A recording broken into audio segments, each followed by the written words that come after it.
चलिए सीधे अब आपको न्यूज रूम लिए चलते हैं, जहां मेरी सहयोगी पूजा और आयुषी 60 सेकंड में आपको न्यूज दिखाएंगी। बिल्कुल, देखिए जया, अहमदाबाद का नरेंद्र मोदी स्टेडियम कल बड़े मुकाबले का साक्षी बनने जा रहा है। कल भारत और ऑस्ट्रेलिया के बीच फाइनल मुकाबला खेला जाएगा, जिसके लिए भव्य तैयारियां की गई है।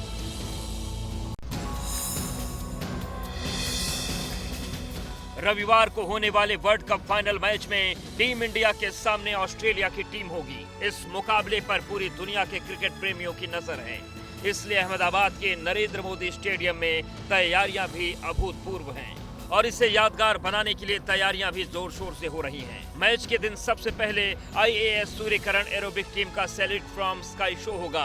पहली बार एक साथ 9 हॉक्स अहमदाबाद हवाई अड्डे से उड़ान भरेंगे और वर्टिकल एरोबिक शो करेंगे। क्रिकेट स्टेडियम है और यहाँ पर IAF की सूर्यकिरण की टीम यहाँ पर एक बहुत ही अच्छा यहाँ पर फ्लाई पास दिखा रहे हैं और म्यूजिक है, सब कुछ है। और आप देख सकते हैं यहाँ पर, ये देखिए आप, ये फ्लाई मास्क, और आपको बता दें कि ऐसे फ्लाई मास्क बहुत ज्यादा यहाँ पर उन्होंने करे हैं। दुनिया के सबसे शानदार स्टेडियम में शुमार अहमदाबाद के नरेंद्र मोदी स्टेडियम में मैच के दिन करीब 1,30,000 दर्शक होंगे, जबकि करीब 1 अरब लोग 2 क्रिकेट महाशक्तियों के महामुकाबले को टेलीविजन या ऑनलाइन देखेंगे। देखिए, राजस्थान विधानसभा चुनाव में वैसे तो तीसरे विकल्प की गुंजाइश अब भी नहीं है, लेकिन जातीय समीकरणों पर आधारित छोटी पार्टियां और बागी उम्मीदवार बीजेपी और कांग्रेस दोनों के लिए चुनावी सिरदर्दी बढ़ाते हुए नजर आ रही हैं।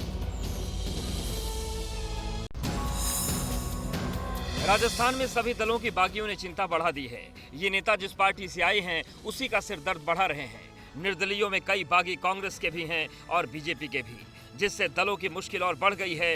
दलों के बागियों के आंकड़ों पर नजर डालें तो वह हैरान करने वाले हैं। इस बार बीजेपी के 25 से ज्यादा बागी चुनाव लड़ रहे हैं, जबकि कांग्रेस के 23 बागी मैदान में हैं। इनके अलावा निर्दलीय भी हैं। बागी राजस्थान के विधानसभा चुनाव में उलटफेर कर सकते हैं। यही नहीं, छोटे दल भी बड़े सियासी दलों के लिए मुसीबत खड़ी कर रहे हैं। RLP और ASP गठबंधन पूरे दमखम से चुनाव लड़ रहा है। दोनों दलों ने दावा किया है कि राजस्थान में बड़ा बदलाव होगा। खुद सरकार बनाएंगे भाई, बीजेपी कांग्रेस साथ क्यों जाएंगे? सीटों पर त्रिकोणीय चतुष्कोणीय मुकाबले राजस्थान, ये हमारे संघर्ष का ही परिणाम है कि नौजवान उठ खड़ा हुआ। राजा समाज पार्टी के गठबंधन की जो तो ये कड़ी टक्कर देकर जीत की ओर अग्रसर है। गठबंधन के प्रत्याशी बड़ी मजबूत से लड़ रहे हैं। हमारे लोगों को तय करना है कि उनका भविष्य कैसा हो। अगर वो अपना भविष्य बेहतर बनाना चाहते हैं, अपना वर्तमान भी और भविष्य भी, तो अपने लोकतंत्र में अपने वोट का फैसला उन्हें गठबंधन के पक्ष में लेना चाहिए। तो राजस्थान में कांग्रेस की कोशिश दोबारा सत्ता में आने की है, जिसके लिए राज्य में प्रियंका गांधी धुआंधार प्रचार कर रही है। बीजेपी से सवाल भी वो पूछ रही है और इसी के साथ साथ जनता के मुद्दे भी उठा रही है। मध्य प्रदेश के बाद कांग्रेस महासचिव प्रियंका गांधी इन दोनों राजस्थान के चुनाव प्रचार में दम झोंक रही हैं। प्रियंका गांधी राजस्थान की जनता से चुनाव से पहले कई वादे और दावे कर रही हैं, तो वहीं प्रियंका बीजेपी पर हमला बोलने से पीछे नहीं हट रही हैं। धर्म की बातें, जाति की बातें बहुत अच्छी बातें हैं, लेकिन जब वोट की बात है तो अपने काम की बात सुनो और उससे काम की बात मांगो। राजस्थान में हमारी सरकार ने खूब काम किया है और हम इस काम को रोकना नहीं चाहते। राजस्थान विधानसभा चुनाव में वार पलटवार का दौर चरम पर है। बीजेपी से सांसद दिया कुमारी ने प्रियंका गांधी और गहलोत सरकार के 5 सालों पर जमकर हमला बोला है। हर जगह आप देखिए, कम से कम 20-30 घटनाएं रोजाना रिपोर्टेड घटनाएं सामने आ रही है महिला अत्याचार की। प्रियंका गांधी ये बड़ी बड़ी सभाओं में तो जाती है, चुनावी सभाओं में जा रही है, एक बार भी किसी पीड़िता के घर गई है क्या?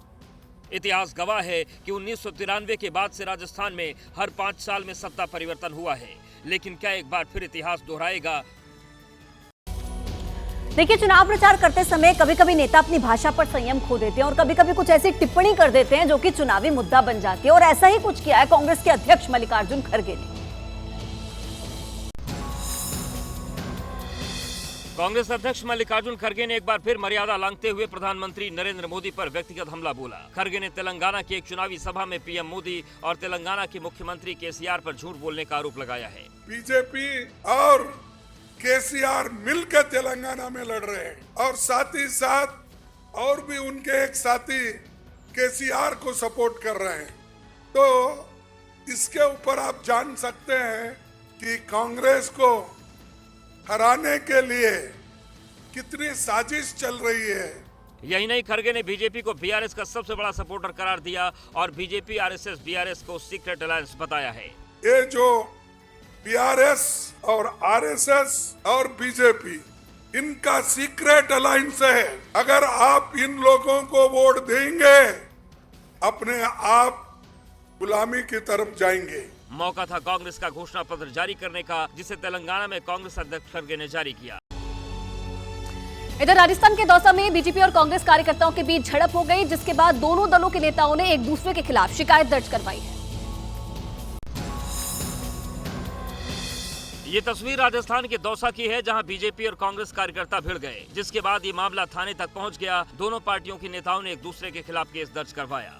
एक एमएलए का प्रत्याशी हाथ जोड़ के निवेदन करना चाहता है कि भाई मैं मुझे वोट दीजिए, लेकिन वो अपने बाहर के हरियाणा के बदमाश और गुंडा ऐसे लोगों को लेके और यहाँ पूरे क्षेत्र में ऐसा माहौल क्रिएट कर रखा है कि लोग दहशत में हैं। कांग्रेस प्रत्याशी ओम प्रकाश हुड्डा ने दावा किया कि उन पर बीजेपी उम्मीदवार के समर्थकों ने हमला किया है। विधानसभा में तनाव के बाद पुलिस को तैनात कर दिया गया। तो कांग्रेस प्रत्याशी ओम प्रकाश जी हुड्डा प्रचार के लिए गए थे, तो वहाँ के हुड्डा जी के कार्यकर्ताओं में और बीजेपी के कार्यकर्ताओं में आपस में प्रचार को लेके झड़प हुई है, जिसको लेके दोनों पक्षों ने एफआईआर दी और एफआईआर दर्ज कर रहे हैं, तो निष्पक्ष अनुसंधान किया जाएगा। चुनाव आयोग ने दौसा जिले को अति संवेदनशील माना है, जिसमें सबसे हॉट सीट महुआ है, क्योंकि यहाँ तीसरी बार वर्तमान विधायक ओम प्रकाश हुड्डा चुनाव लड़ रहे हैं। उनके खिलाफ किरोड़ी लाल मीणा के भतीजे राजेंद्र मीणा चुनावी मैदान में हैं।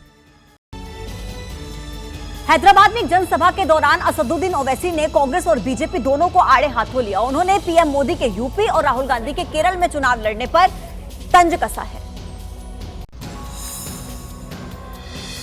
तेलंगाना विधानसभा चुनाव के लिए अब सिर्फ चंद दिन ही बचे हैं। ऐसे में सियासी दल जोर शोर से चुनाव प्रचार में जुटे हैं। वहीं आरोप प्रत्यारोप के दौर के साथ ही जुबानी जंग भी तेज हो चली है। तेलंगाना के हैदराबाद में एक जनसभा के दौरान एआईएमआईएम प्रमुख असदुद्दीन ओवैसी ने कांग्रेस और बीजेपी पर जमकर हमला बोला और दोनों ही पार्टी की कार्यशैली पर सवाल खड़े किए। दोनों का एक ही मामला है, पूरे मुल्क में बीजेपी मुस्लिम अक़लियत को गायब करके रख दी सियासी मैदान से। ना किसी को टिकट देते, ये सिर्फ उन लोगों को पसंद करते जो इनकी चापलूसी करते। यही नहीं, ओवैसी ने प्रधानमंत्री नरेंद्र मोदी और कांग्रेस नेता राहुल गांधी पर तंज कसे। ओवैसी ने पीएम मोदी के यूपी और राहुल गांधी के केरल से चुनाव लड़ने पर भी सवाल किए हैं। मोदी गुजरात से निकलकर उत्तर प्रदेश में जाकर 2 बार एमपी बन सकते, ये राहुल गांधी अमेठी की सीट हार कर केरल को जाकर इलेक्शन लड़के जीत सकते। मैं नहीं कर सकता हूं, अपनी पार्टी को लेकर नहीं जाता हूं। तो लोकसभा चुनाव की तैयारियों के बीच दिल्ली के मुख्यमंत्री अरविंद केजरीवाल ने कार्यकर्ताओं से संवाद किया। एक तरफ तो उन्होंने कार्यकर्ताओं को जीत का मंत्र दिया, तो दूसरी तरफ बीजेपी पर जमकर प्रहार किया। मनीष सिसोदिया और संजय सिंह के जेल जाने के बाद पार्टी में नई जान फूंकने के लिए अरविंद केजरीवाल ने कार्यकर्ताओं के साथ संवाद किया। इस दौरान उन्होंने संगठन और कार्यकर्ताओं को पार्टी की सबसे बड़ी ताकत बताया।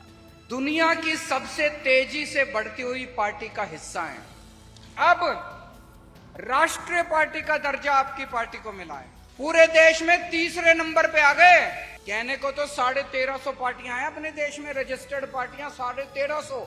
हम 1350 पार्टियों को पीछे छोड़ के आज बस बीजेपी, कांग्रेस, आम आदमी पार्टी तीसरे नंबर की सबसे बड़ी पार्टी है। लोकसभा चुनाव की तैयारियों में जुटे अरविंद केजरीवाल कार्यकर्ताओं से संवाद के दौरान बीजेपी को मात देने की उन्होंने अपील की। घर घर में जाना है, जनता से पूछना है कि क्या इस्तीफा देना चाहिए या जेल से सरकार चलानी चाहिए। जो जनता कहेगी, जनता का हुक्म हमारे सर माथे पर। अरविंद केजरीवाल ने दावा किया कि वो अगले 10 से 15 दिन में पूरी दिल्ली में घर घर जाएंगे और बीजेपी की पोल खोलेंगे।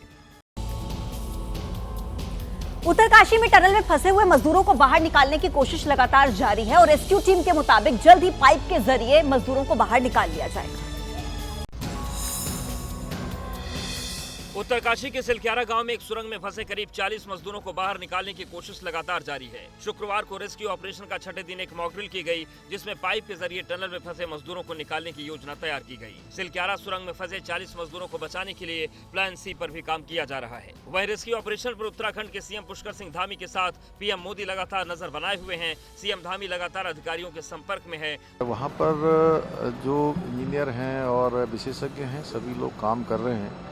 अभी 25 मीटर तक जो है वहाँ पर जो पाइप डालने का काम है वो पूरा हो चुका है।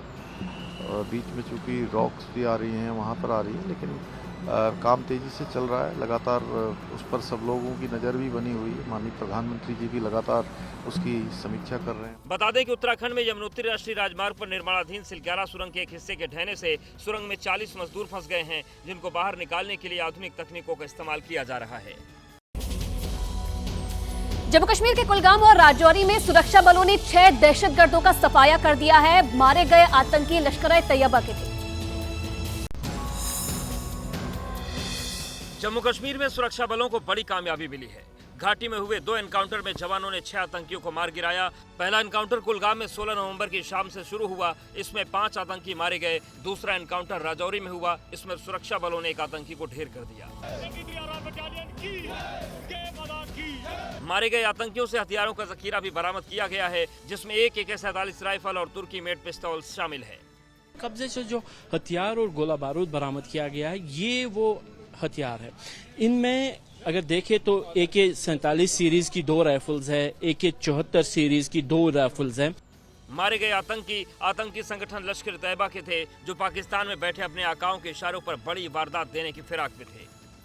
Contact was established with the terrorists of Lashkar-e-Taiba who were hiding in some residential houses of the village. In the ensuing encounter, 5 terrorists of the proscribed terror outfit Lashkar-e-Taiba were neutralized. जैसे ही घड़ी का काटा दोपहर 2:30 पे आए, बबीता जी का दिल सास बहू साजिश के लिए मचल जाए। और ये है इनकी बहू, पूरे दिन ऑफिस की टेंशन हो जाए गॉन जब ये करें अपना फेवरेट शो फ्री टाइम पे ऑन। इनकी तरह आप भी देखें अपना फेवरेट शो अपने टाइम पर और डाउनलोड कीजिए ABP लाइव ऐप अपने स्मार्ट टीवी पर।